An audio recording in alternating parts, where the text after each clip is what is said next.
Okay, so we're on. So I did this bill with my grandfather, I guess, I get about 30 years ago, I think it might have been. And people loved it. And I told him, and I'll repeat it for you, don't think about us today or even 5 years now. Think about your great grandchildren about 150 years from now who could have the opportunity to listen to you right now. Imagine that you could listen to your great grandfather 200 years ago. But it'd be pretty incredible. But so like about 20 minutes, and then I'll send this to everybody, all of your sons and everybody we got. So let's start with a little bit. Let's start with just where were you born? Tell me where you were born, brothers and sisters. Because here's the real background is we're gonna forget all the stories, all your stories in 5 years or 50 years. The stories will be twisted and forgotten about. But here you can tell the story from your words. So let's start with where you were born. Born in Spartanburg, South Carolina. Yeah. In November the 24th, on November the 24th, in 1929. Damn, tough time to get born. Tough time. Depression coming. Particularly, I was a twin. My twin sister was Peggy Ann. And my father, we lived in Spartanburg, South Carolina. And just the two of you? Just the two of us. And of course, my father was employed at that time. He was in selling musical instruments. Huh. Like and pianos or violins or what? All kind of instruments. All brass and drums and whatever. That's what I understand. And let's see, of course, it was a shock to my parents when there's two of us came. They didn't know it. And back then you didn't know that. There was no way of determining how many children you might be carrying in pregnancy. So anyway, we stayed in Spartanburg during the Depression for about a year. And then the music store closed, and so my father had a friend in Knoxville, Tennessee, and his name was Jeff Jefferson, and he called my dad and said, and my dad checked with him and found out that he could find a job for me, him over there. So we left Spartanburg and moved to Knoxville, Tennessee. Didn't know that. Of course, I was a baby at the time. Okay. And the next thing I remember after that, my father was somehow or another got into the furniture business, and he became employed in Gastonia,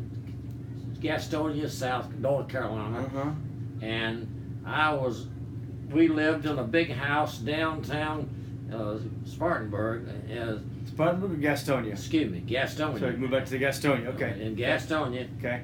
And the house was on the corner down there about 4 blocks from downtown. Or maybe 3 blocks. Anyway, it was close. Right now, the house is gone, and Southern Bell built a big building on that corner. On your house, funny. And anyway, the elementary school was about a block and a half up the street. So it was real convenient for my father. And Peggy and I would walk downtown. Back in those days, we could do that. So y'all weren't walking 5 miles a day to school and back? No, we didn't do that. And we could walk downtown and get 10 cents or 15 cents from my father and go to a movie. Okay. And then later on, still in Gastonia, my father, we moved out on Armstrong Road, and on the corner of their house, and we lived there, and he rented that house. It was a big 2-story house. Had about 4 bedrooms or 5 bedrooms, and anyway, we stayed there for a number of years, and next door neighbor turned out to be a good friend boy named Billy Garrison. And the Garrisons, his daddy was, the Garrison's father was an heir to the Snyder Coca-Cola deal. And so, in fact, today there's a street named the Main Drag in Gastonia named Garrison Boulevard. Okay. Anyway, we stayed there for a few years, and I went to elementary school and went on to. My father found he was with Sturkey Brothers there in Gastonia, and we went to move there to Charleston, South Carolina. He became manager of a furniture store down there, and of course he was from that part of the world. He was born. My father was one of the oldest of 11 children, and his parents died in their early 30s. Wow. And what was determined later on with cancer, both of them. And he became the father of all these kids. And we always had somebody from his family, uncles or somebody, was not only the aunts but uncles, was living with us. And we stayed in Gastonia for. Moved, of course, we've been, by then we were in Charleston. We lived in a section called Riverland Terrace across the Walpoo Cut on the way to Folly Beach. And we stayed there for a number of years, and I enjoyed Charleston. I had one problem one thing that happened to me. It was kind of embarrassing, or not embarrassing, but it was my sister Peggy got invited to go down to a friend's house that lived on the Inland Waterway. And I wasn't invited, but I tagged along. And it was a Sunday. And there was out there on the Inland Waterways, they had small piers, went out about 6 or 8 feet, and then I didn't realize it was I was like 7 or 8 years. And I got rambunctious and jumped off the end of that pier, and it was about 10 feet deep. And you couldn't swim yet? And I could not swim a lick. Well, that's the way to learn. Well, I didn't learn. The lady, she was in her Sunday dress and jumped in and pulled me out. Unbelievable. And gave me a big whack on the buttons, told me to go home. Of course, I was totally devastated, embarrassed. But anyway, later on in life, I'll jump ahead. I was enrolled at the Citadel. And I was on the swim team. That's funny. I went by to see her. They still live there, and she remembered that and remembered me. Did you really? But I told her I finally learned to swim. That's amazing. That's amazing. Well, how did you? So when you went to. You ended up going to the Citadel. You talk about the Citadel. You ended up going to the Citadel at what regular age? 18 or so, 17, 18 years old, to the Citadel, yeah? Yes, we had moved back to Charlotte after Charleston. My father was with the Kimball's plant. Okay. Oh yeah, Kimball Furniture, yeah? Right. Which was now, it's called Furniture Distributors. Okay. Anyway. So that's how y'all got from Charleston to Charlotte. He got just relocated. Well, we had an interval in there. Okay. Daddy went when he went with the Kimballs, they put him in Statesville, managing the Statesville Kimball store. Okay. So, but we stayed there a couple of years, and then back to Charlotte, and basically I went through junior high school in Charlotte, and then Central High School there, there was only 3 high schools in Charlotte at that time. That's funny. There was. So you were junior high school in Charlotte. And which one? Is that Myers? Alexander Graham. Alexander Graham. AG. Right, it was right close downtown. But anyway, Charlotte had at the time had 3 high schools. Was Central High School, Tech High School, and Harding High School. Okay. And now in Charlotte today, there's like a dozen high schools. Right. Because it's 400,000 or 500,000 people now. Yeah. But at any rate, when I got out of high school, my daddy was I went the first year. I didn't know where I was going to go to school. Yeah. And so I fooled around and did they started what called as Charlotte College, mm-hmm. and I took a couple of classes that summer, that winter, and then and the final, the next time to go to college, my dad said, "What are you gonna do by going to school?" And I said, "I have no idea." He said, "Well, I've enrolled you at the Citadel down in Charleston." And he said, I said, "I'm not going there." And he said, "You're going to go there, or you're going to stay here and drive the truck for me and start delivering furniture." So I ended up, a friend of mine that I'd got to know in Statesville named George Fullenwater, his father was in the furniture business also. And anyway, George was being enrolled, and so we found out that he was going down there, and he had a Model A Ford. And so George and I left and packed a little bit of stuff and headed for Charleston. Okay, that would have been about what 1946, 7, just after the war. It was in 1947 when I graduated from high school. Okay. And so when so 48, 49. Yeah. Okay. So I got in school down there, and golly, man, it was the plebe year they called it, the first year. The cavalry just gave us all hell, and I would call home and cry and moan that I wanted to leave, and my daddy was just devastated, and finally devastated that you wanted to leave. You mean? Yeah, I didn't like it. Yeah. Okay. Somebody was always in my face, screaming and hollering at me, and Earl Kimball was the head of the Kimball firm. He got a hold of me on the phone and talked to me and said, "Son, you driving your daddy crazy. Now you got to stay where you are and be good and behave yourself." So I straightened up and stayed. That's funny. I had one time I got proficient in throwing a pocket knife. Okay. I had paced it off and I could throw it and hit the door jamb, stick in there. Oh, so on the wall, like on the wall.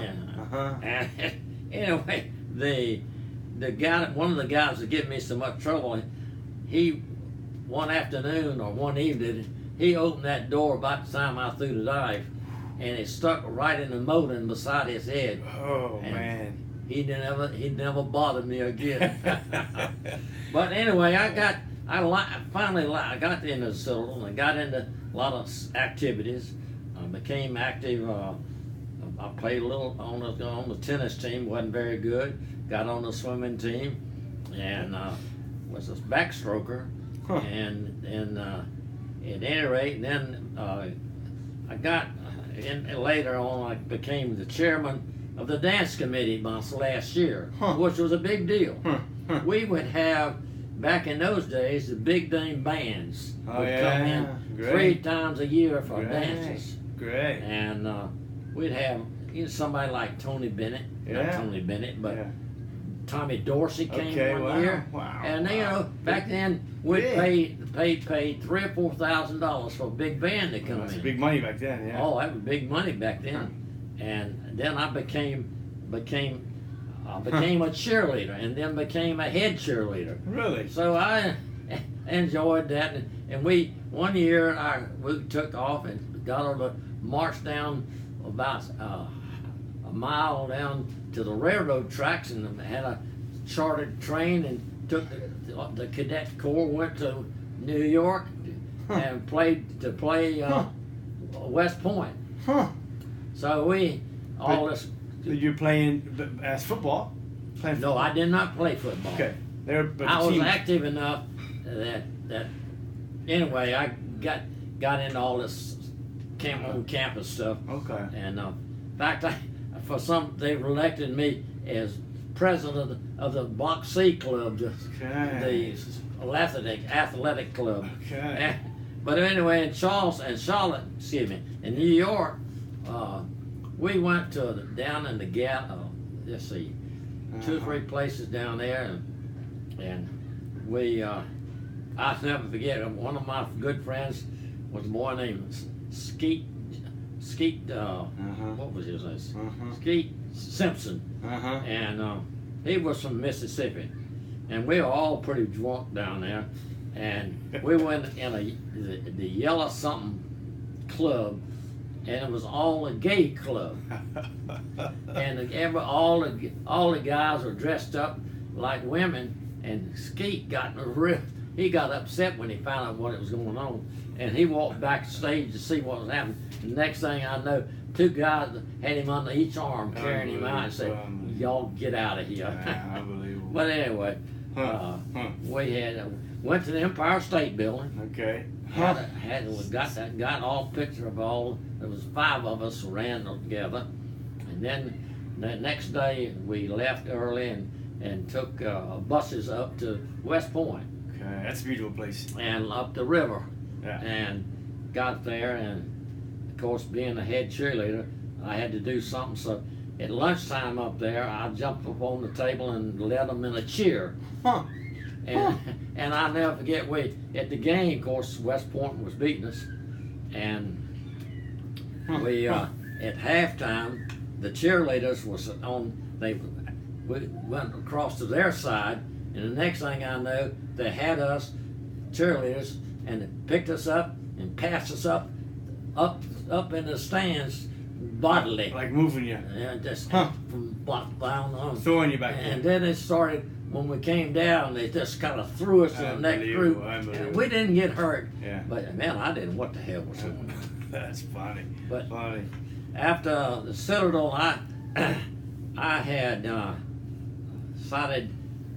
decided, I was wearing reading glasses back then, and the crew came from Shaw Field, which was up in Sumter, and checking eyes and coordination and stuff, to see if anybody wanted to be a pilot. Yeah. So I said, man, I'm gonna go see how bad my eyes are. And next thing I know, I'm on the way. When I graduated, I was enlisted in the Air Force. Okay. And from there, we went to. So what about the eyes though? It wasn't that bad, evidently. Okay. And of course they got you as long as you weren't colorblind. Ah, okay. And mainly, and then we went to Randolph Field in San Antonio to get indoctrinated in there. And then from there we went back across to Greenville, Mississippi. That's where the pilot school started. Back in those days, they had what they call contract schools. Okay. It wasn't no Air Force base. It's just someone training the Air Force pilots. Somebody had a crew. This was the guy that owned this thing was Dave Graham, and but still was Greenville, Mississippi Air Force Base. They call it. But we learned to fly. Started out with the AT-6, which was a 2-seater type plane, single engine. No gears were retractable, and then but you had a canopy you pulled up over, we learned to fly those things. AT-6, yeah. AT-6, okay. And normally you had about 12 hours of dual time with an instructor, and flying time. Yeah. And I had an instructor that was a duck hunter. Of course, Greenville was a flyway down. I had in the time of year, man, ducks were everywhere, and fortunately we didn't run into any flying, but he would fly around and mark where the ducks were. But I had one time there that I took off, and when you get down the end of the runway, you got a number on it, which was a heading on the compass, like a runway 18 was 180 degrees, or 240 was 240 degrees, and you cage the gyros, and to get lined up with the runway there, and the gyro, the compass heading, and then you unlocked it and you're on your way. Okay. Well, I didn't unlock it one time. The next thing I'm saying, man, I'm doing pretty good. I'm just holding this course good. Hell, I flew off the map. I was just saying. Next thing I know, I was in Alabama. And so I called in and told them I was lost. And they said, well, look around and find a town with a water tower, and it'll have a name on it. And so that's what I did. Makes sense. And I told them where I was, and they gave me, said, go turn back north or whatever it was, and you'll see us. And they got me down. Yeah, And I was totally embarrassed about getting lost like that. Funny. But left there and went to. By then I hadn't gotten married. I married a girl I met in Charlotte on a blind date, and her name was Carolyn Holt. She was from Burlington, North Carolina. Okay. And her daddy had was past mayor. He had an appliance store there, and his daddy was George Marvin Holt was his name, and his mother's Carolyn's mother was Gladys Holt. She had been the head nurse at Alamance Alamance Hospital, and anyway, they were really very prominent people, and Carolyn was a beautiful girl. She missed Burlington and all that. And we dated the last couple of years that I was at the Citadel, and so when I was in the Air Force after going in and going through pilot school, and was still stationed in Greenville, Mississippi, and came home for Christmas holidays, and I talked her into getting married. And of course it was a shock to her parents, but they agreed, and so we got married on December the 27th, and I had one day to get back to Greenville, and her father, she had gone to a school called Sullins over in Missouri, and her father had given her a car, a Chevrolet coupe car, really a nice little car, great car. And so we left there. We went to Greenville and then went to Lubbock, Texas. We went into twin engines aircraft flying. And the next plane I checked out there was a T-28, which was a single engine, gray airplane. Sounded like a John Deere tractor running. And we left there.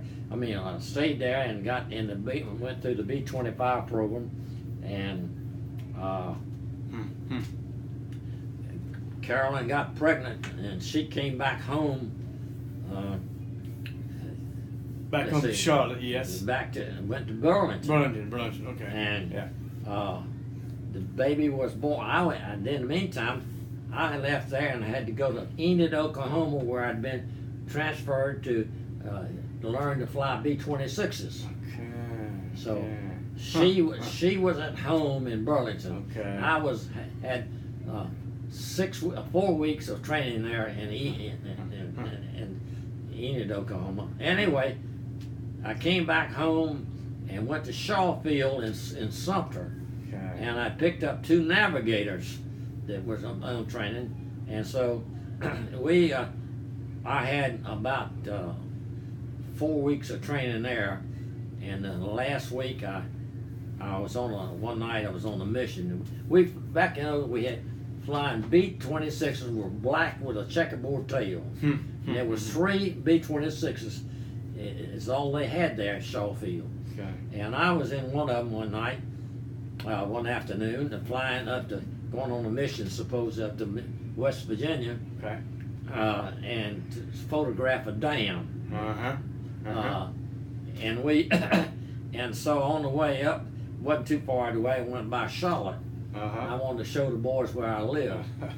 So it was easy to find. My parents lived about a block on Roswell Avenue from a block from the club there, and so it was easy to find. So I told those guys, I said, don't let me get below 1,000 feet indicated, because field elevation the elevation in Charlotte was 720 feet. So that means I couldn't get below, I'd be about 300 feet off the ground. So anyway, I buzzed the house, did some loops around, and the next thing I know, I said, well, it's time to get out of here, guys. I made about 7 miles past, and my sister and my mother were out waving at me. I went on a mission up there. It was nighttime coming back. It's right on the way back. I stopped in Burlington. Okay. and I said, cause when I knew how to find the house, I turned on the landing lights and pulled the props through and make a roaring sound and went by Wake there. up. And Carolyn, she knew exactly who it was. And I did a couple passes over her house and somebody came on the radio and said, aircraft circling Burlington, are you in trouble? And I called back, no. I said, no, I found myself, and I headed for Shaw. So when I got there, the tower said, Lieutenant Browning, the base commander wants to talk to you. And so I told those guys, I said, don't say a word, and I did it, and it's not y'all's problem. So I got in there. It really wasn't the base commander. It was the captain of my squadron, and the training there.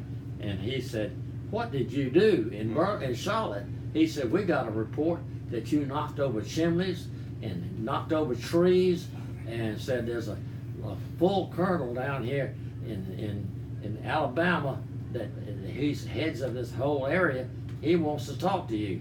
So I said, and he said, you're not going to, the guy said, you ain't going to talk, you're not going to talk to him. Yeah. Because he'll just eat you out. And he said, we've got 4 days to file a report on this. He said, you'll be gone to Korea by then. Wow. So I didn't ever, fortunately, it never caught up with me. But there was a guy in Charlotte named Odell Garrison. Not Garrison, Odell. Anyway, he was head of the CAA back then. And he canvassed the neighborhood and found out that where I lived by talking to my sister came out and said, oh yeah, he was over here on Night Flying. So anyway, when I came back home, he left word that he wanted to see me. So I went over to his house and met him, and he was a great guy. He and his wife had been pilots and had done air shows and all this stuff. But he made me promise that I wouldn't buzz Charlotte ever again. So anyway, left there and went to Stead Air Force Base in Nevada and to what they call survival school.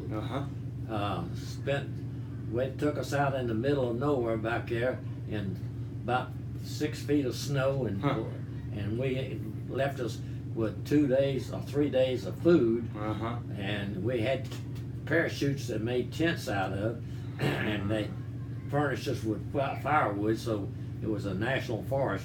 So anyway, we went through that thing, and which was right into it. We ran into a bunch of guys that were in SAC, which was Strategic Air Command, and they were out there for 7 days. And they only had 4 days worth of food, and they were starving. And they got back to the base, and they went cafeteria style, and they piled all the food up, and they'd start eating on the way down, and by the end got to the end of the line, they were throwing up. I was gonna say, you got sick, eating so much. And anyway, we left there and went to San Francisco. And I forgot what the name of that base was there, but that was the jumping off point to go to Hawaii and then on to Japan. Okay. So and Ed, by the way, was born in that time. Ed, your first son, was born about that same time. Yeah, he was born when I was at Enid, Oklahoma. Okay, Oklahoma. Okay. And so, well, he was Ed was his name, the oldest boy, and he of course, when I left to go overseas, he was about 6 months, 8 months old. Okay, right. And in the meantime, when I left the Citadel, one of the TAC officers there, Colonel McKelvey, he had a litter of boxers. And so I bought a boxer from him and gave it to Carolyn as a present. And so his dog was named Mac. And he was extra big for his son. And he became the guard. I understand from Carolyn, they had a maid that worked for him, and she'd take Ed out in the yard there, and Mike would go out there and sit by him and guard him. Wow. And nobody could come up close to him. Funny. But funny. anyway, we left. I got to Hawaii, and we didn't spend any time there. We just in there and had changed, jumped to get food and get fueled up, and flew to Wake Island, which is kind of not midway, but good little haul down there. Yep. And we left San Francisco in blues and winter uniforms. Got down there and it was hotter than a match. And so, man, I got in the chow line and they were having liver. Well, I don't like liver. Me either. And I said, man, I got a couple pieces of bread and I asked some sergeant, I says, where can I go take a shower? I'm just burning up. So he took me, he said, come on. So he took me to a barracks and they had showers in there. So I went in there and I was taking a shower. And the next thing I know, he came running back and he said, the aircraft, your plane is sitting out on the runway, they miscounted, you're not on board and they're waiting on you. So I grabbed half my clothes and ran down, got back on the head and going up the ramp to get on the plane, and the pilot was sitting there. He was a major, and he gets chewed my ass out good. And so I told him I was sorry about holding him up. And anyway, when we got to Tokyo, the Johnson Air Force Base there, and a thunderstorm was there. And this plane was loaded with military personnel, and the guy group that I was with, well, we were all in the back end of it, had been playing cards and one thing and another, and this plane was all they had was the old canvas seats, and so anyway, he made about 4 passes to get down, and I said, man, why? So we were the last ones out, and when he was sitting there, I said, damn, Major, I thought we was gonna that somebody's gonna have to shoot you down. He started dying laughing. Funny. But we left there, stayed there and overnight, and then we left to go to Kempo Air Force Base in Korea, which is about 60 miles west of Seoul. Kempo. K-14 they call it. K-14. Okay. And we when a squadron had about 10 B-26s there, and at any rate, our mission was it was ended up by being a photo recon group, and we had cameras in the nose of the B-26s, and they had a black camera which was angled in, and we would. Anyway, after the armistice was being signed at that time, and we were there about a week when it was being signed, and when there was nothing going on. The action has died down. Of course, we were far enough. The ground troops had been pulled back. This would have been about 50. What's that? 56 or so. And so we. When the armistice was finally signed, our mission over there for the next year that I was there was to fly the 38th parallel.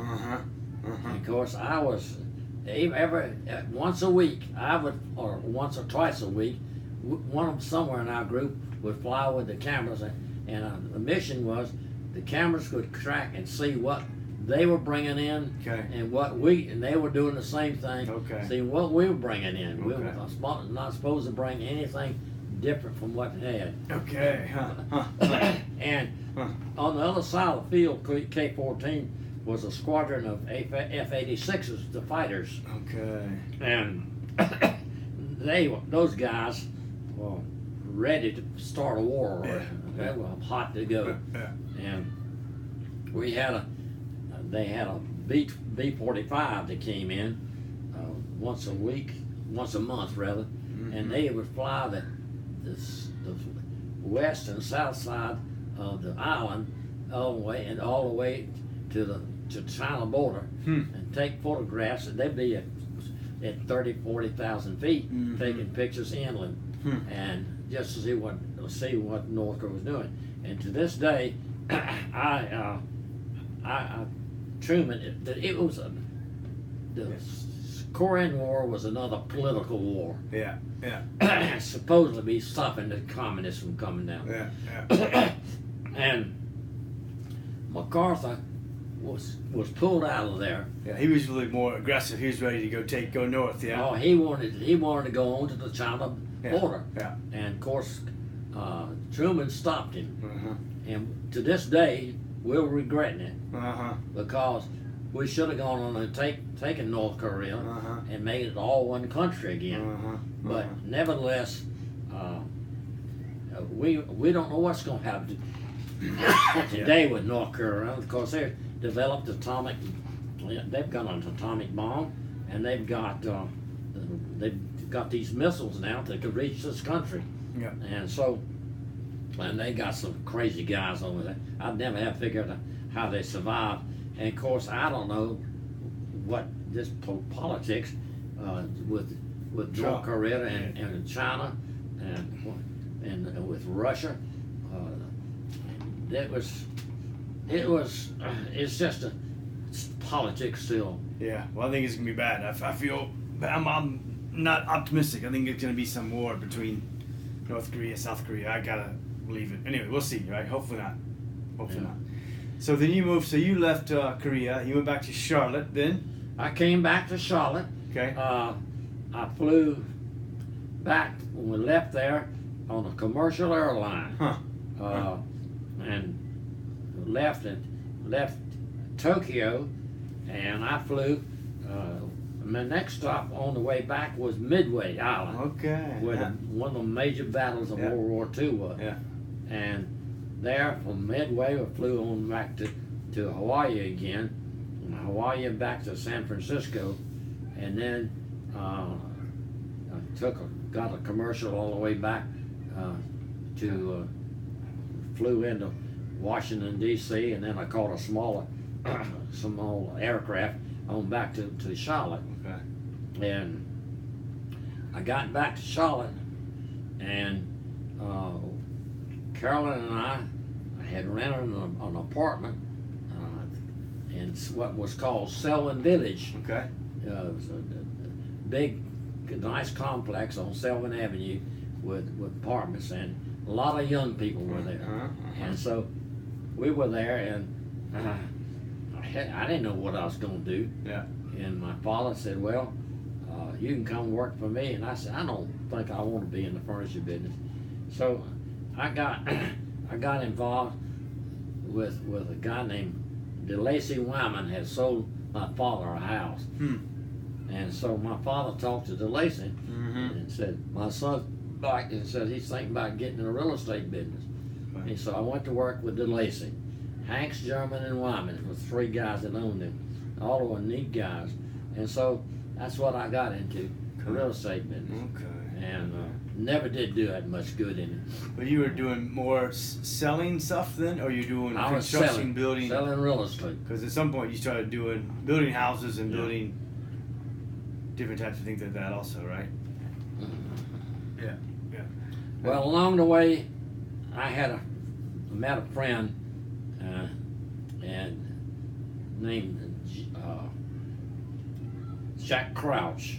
Yeah. His father Jack was probably one of the most interesting people I ever known. His father had been president of First Union National Bank, and I didn't know that. Okay. and Jack he had an older brother named George, but Jack was a wild man. He was crazy. He had married a girl named Faye, and they had anyway. He got stationed out west, and he developed his own little trailer park, and he was in the Air Force also. I didn't know that. Okay. Yeah. Huh. But anyway, we got together, and Jack bought out a company that was cleaning gas meters. They had a big old turntable thing that put meters in and sandblasted them and cleaned them, and they would we repainting them and putting new glass lenses on the dials.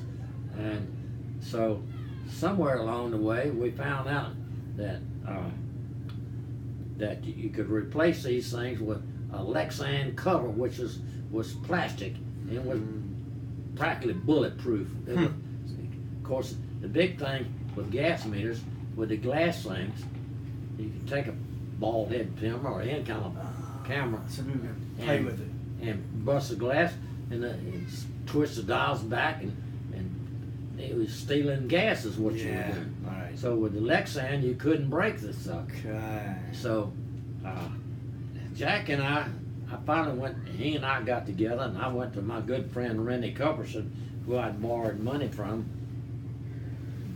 during my construction days, and borrowed $8,000, and that was enough to get the first mold. Okay. And we started making lenses. Had one, the A1 and the A2 and the A3, different size molds. So we got into the lens business, and so instead of using glass, Jack was very hard worker, and we started selling those lenses to all around Pacific gas and stuff in California, and here and there, and it grew and grew, and I was still in it, doing a little bit of construction, but I was with Jack when we traveled around doing stuff, went to different places in California and here and there, but anyway, finally, Jack was he didn't go by the rules much and things, and he had an American Express card. Man, he bought everything he could with that card and charged it to the company.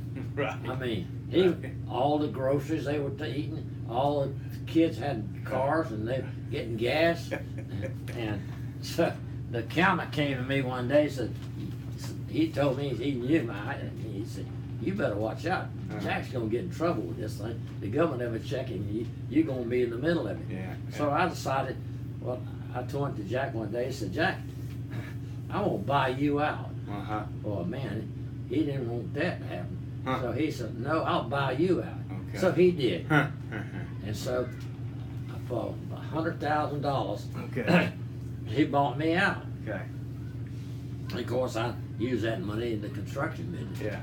But he went on and to build that company, and he had a guy that was renting some space from us. We had this big warehouse, and he Ed Zink, and he was an engineer, and he helped Jack design what they call the red dots that you put on those screw holes, and fix them, what they call it a snap seal, and snap those things in, and the only way you could get them out was to break it with a tool to crack them in together. But that kept on somebody from screwing, tampering with it, tampering with stealing gas. Right. And Jack went on, and he went on to become a millionaire from that thing. Amazing. And he would say, Brownie, if you stuck with me.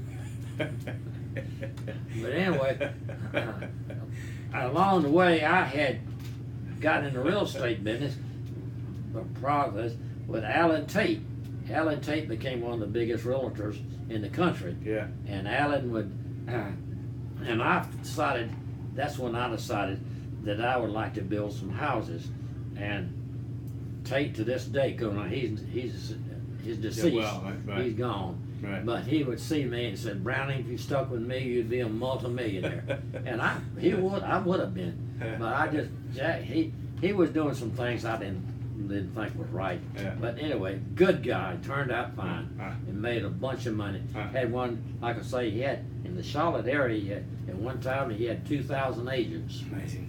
But let's see, and of course, by then I was stationed in Lubbock, Texas. No, in Moody Air Force Base when I came back. And I learned to fly jets there. And I was flying T-33s, and I got into, all we did was throw targets down on at Tyndall Air Force Base on the Gulf.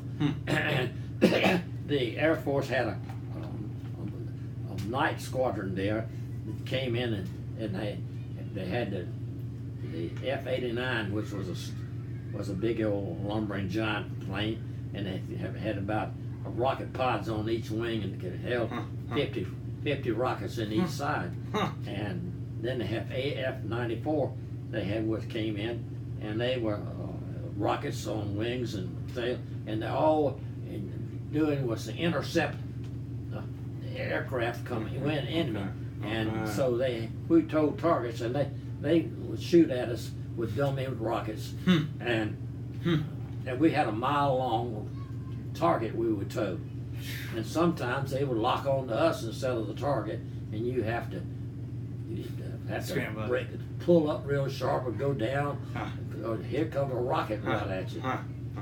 So anyway, got through the Air Force, and Hope was born there, my middle son. Okay. And in fact, we had Carolyn was pregnant with him, and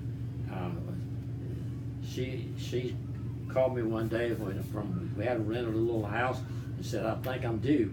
So I raced back home and got her there and took her to the base hospital, and she was there, and the doctor says, well, Lieutenant, you might as well go do something else, because it's going to be a while before she's going to have this baby.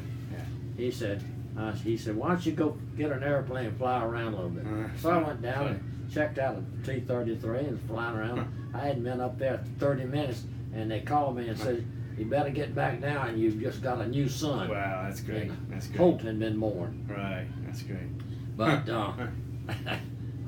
and this was the first pregnancy with Ed. She had a hard time, but with Hope, he just popped right out. Second one easier, yeah. So, and then later on in life, back in Charlotte, my three son Rick came along. Yeah. And we lived in the Pinehurst apartments, 7th Avenue apartments, when that happened. And then I decided I was building, and I decided I wanted to build some houses, and I got involved with some guys from down at Fort Mill, not Fort Mill, but Mill Hill. Okay.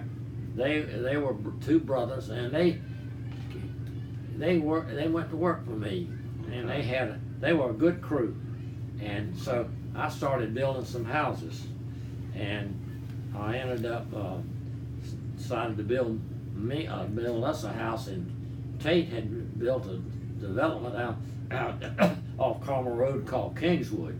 Okay. And so I had John Thomason was a builder that had worked for them and did a lot of work, and I got one of his plans and modified it and built this house, and with a full basement and 3 bedrooms up, and a game room downstairs, and all this kind of stuff. And in fact, had a big bedroom had the boys, all 3 had bunk rooms down there and all that. When that house existed until about 6 months ago. By then I made this biggest mistake. One of my biggest mistakes in life was when I met a girl that I was remodeling a house for, and her name Barbara. She was married to a guy named Louis Harrelson. Louis Harrelson, he turned out to be, anyway, Big Louis they call him.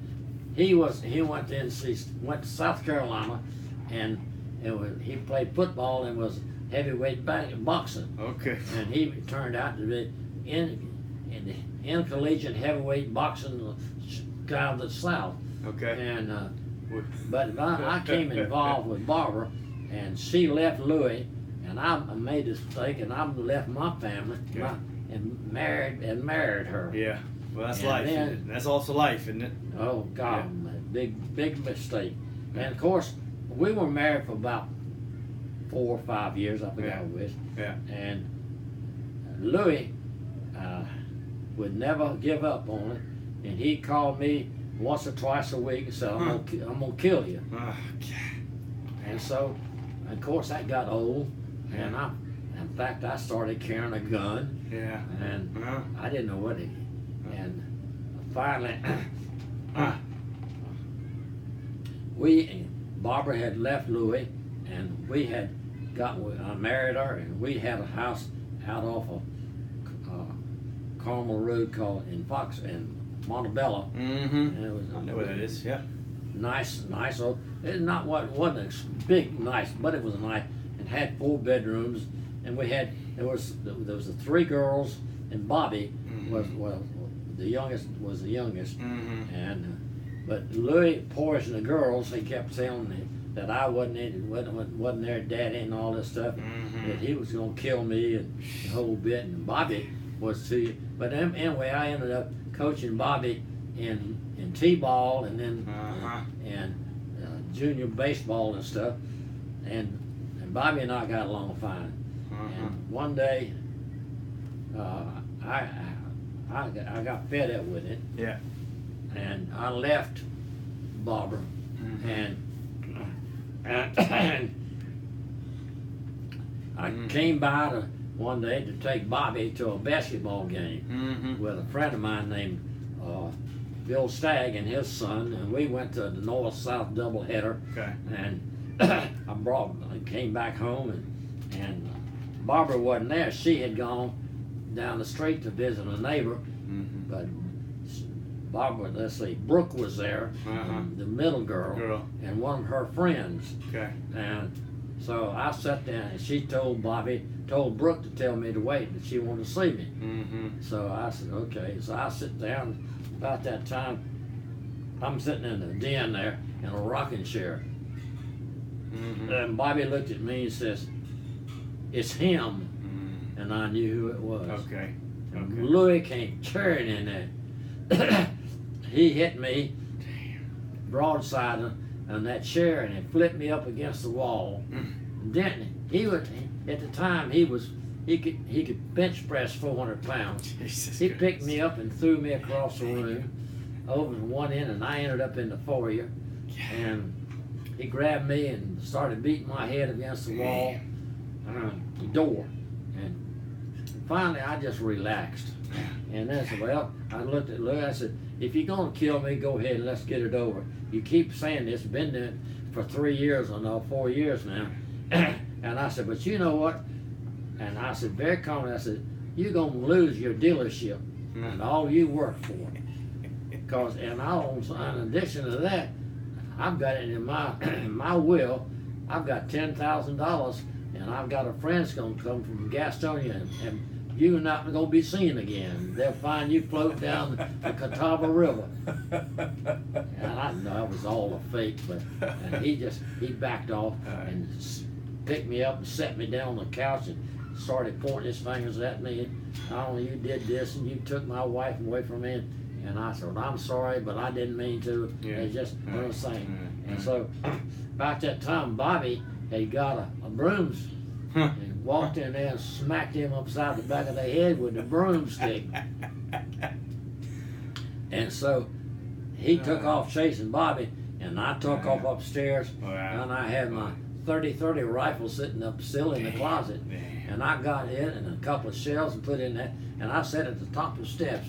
And if Lewis had come down there, you would have taken. I wasn't gonna kill him. Yeah. I was gonna shoot him in the leg or somewhere. And but he didn't come back, which fortunately, because I was gonna shoot him. Really was. Oh, and man. So I never heard that story. Yeah. Oh yeah, and that's that kind of capped it off pretty good with Barbara and I. Louis had already popped me in the mouth one time, and he was on a court order not to come within 100 yards of me. So standing order. Okay. So he knew that Barbara went down, and I went with her, and he didn't hit me bad. I found that later on. My head got banged up, and we filed filed a complaint against him. Yeah. And they, he should have been arrested the next day, but he never did.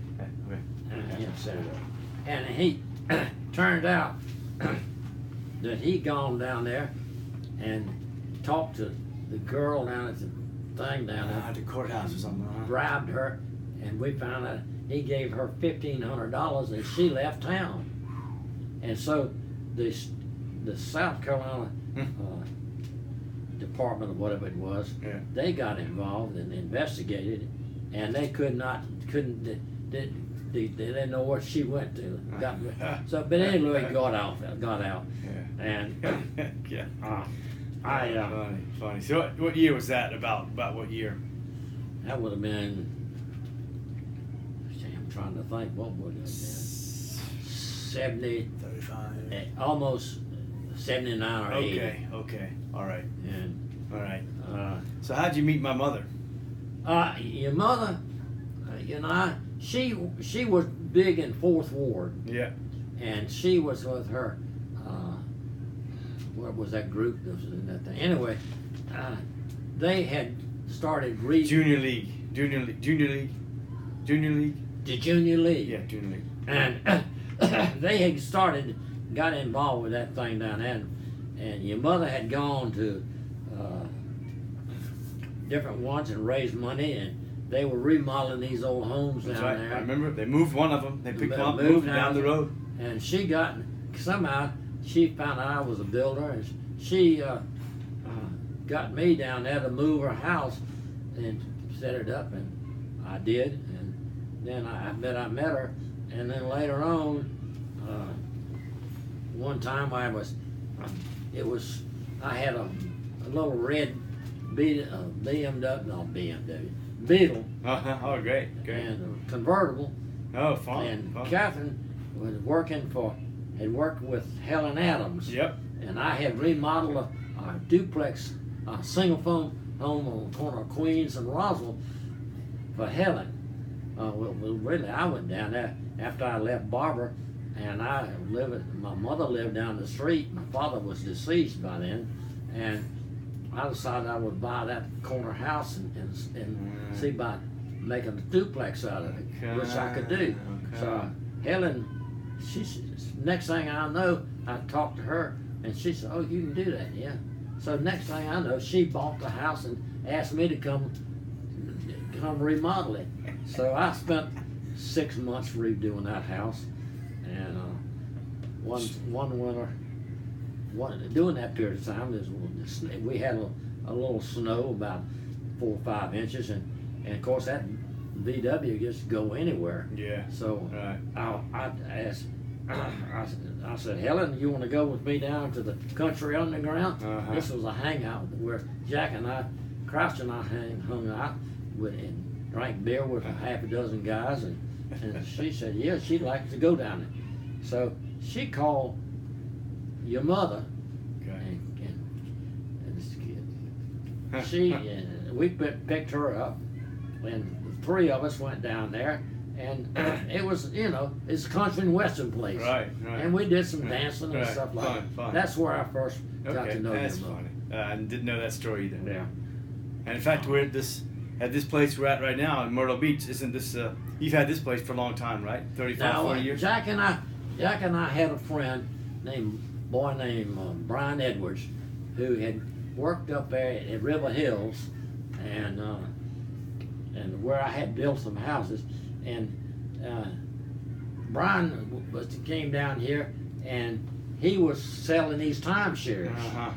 And a girl named across had that little little building next door named Dixie somebody, and she was handling this thing, and they had 4 or 5 units they had selling timeshares in, and so Brian talked Jack and I to buy one, so we bought this one. It was had a November deal and a July deal. Okay. And we paid $8,000 for the 2 of them. Fine. And so this was what they call red time, was July, in which we part of which we could transfer these movies from one place around the country from one time. Okay. As long as they had a Right. red, white, and blue Right, time. right. And red time was the prime time. Hot time. Okay. But we had a chance later on, about a year later, to sell the November time, and it's Thanksgiving weekend. Okay. And so we sold that for $4,000. Okay. So we had $4,000 invested in this one. Pretty good. And so, but we used that time, Catherine and I, we went to different places around the country. Had different places. That's great. And of course your mother was active in the real estate business, and with her, we went to do real estate. We went to Hawaii one week. Yeah. We went to Australia one week. Yeah. Huh. And we went to San Antonio for a week. Yeah. And we went to Chicago Okay. for which was that was the 100th anniversary of the of the club there, and which she was very active in. The German thing at the German club. What was that? No, that was the Rotary Club. Rotary Club. Rotary Club. Rotary Right. Club. I remember that. Nice. She, and of course, she stayed, and she's still very active in the Rotary Club. Yeah, yeah. She became the second woman on the downtown club. Girl that was the first girl was. She was on the Pepsi Cola dealership here. Really sharp gal, and Catherine became the second lady to be president, and so that's why she became so active in it. Okay. Right. But your mother, Right. she is fabulous. She has done so much, and she's been so active in this town, and she's been just, of course, president of the Board of Realtors, Yeah. president of the Junior League, and different everything she was president of. Yes. Very active in the Christ Church. She really is something. She is. That's gonna be subject of another interview I'm gonna do in some years with her. Well, you do that because she is truly an unbelievable person and very active still at her age. She's 80 something now, and of course I'm 87. But hell, I still can't keep up with her. And you proposed to her here, I understand. Yeah, we were down here one weekend in this building, in this unit, and we've been dating it. And finally, I told her, I said, it's about time for us to get married.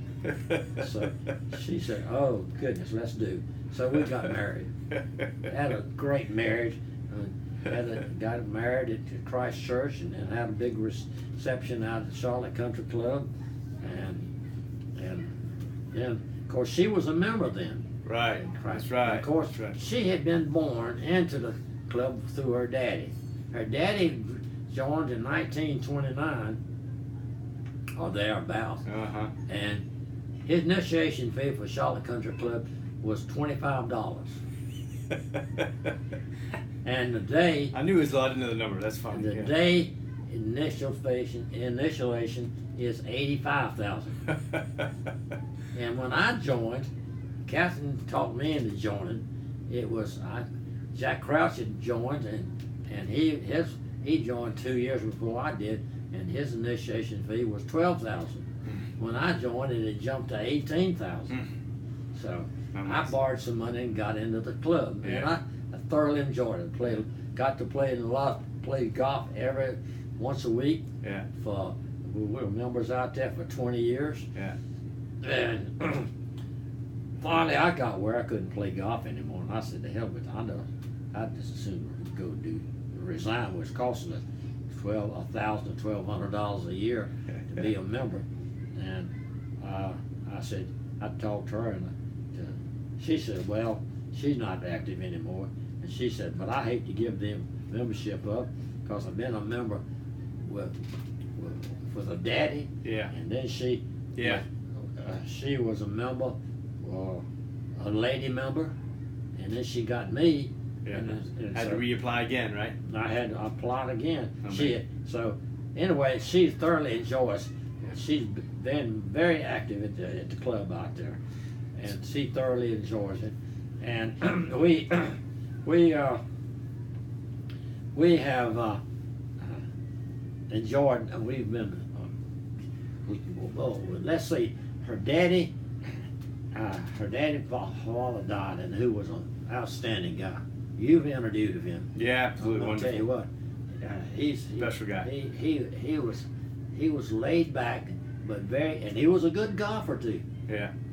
I played golf with him. I used to walk the Charlotte Country Club. He'd always bring 4 or 5 clubs only, 3 or 4 clubs in his hand. That's it, no bag, just 4 clubs, and we go walk. Well, he's still playing good at 85 years old. He was shooting pretty damn well. Oh, I tell you what, he's amazing, and he was. I don't know where all you guys got your smarts from, but he was a smart man. He was.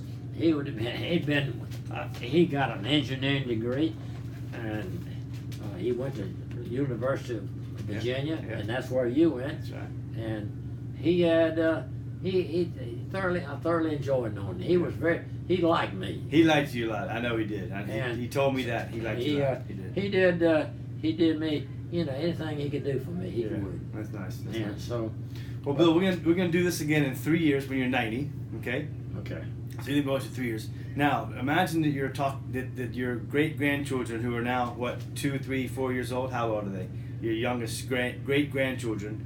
Let's say they're looking at this in 20 years when they're 20 years old, and give them 3 pieces of timeless advice for life. Yeah. What are the wise words they're 3 years old now, 2 years old now, they're going to be 20 watching this, and in 20 years they're going to watch this, and give them 3 words of advice for their life.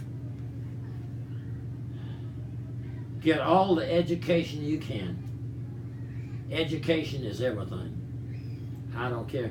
You can have, money's a lot, but education, you can't take it away from you. My grandfather told me that all the time.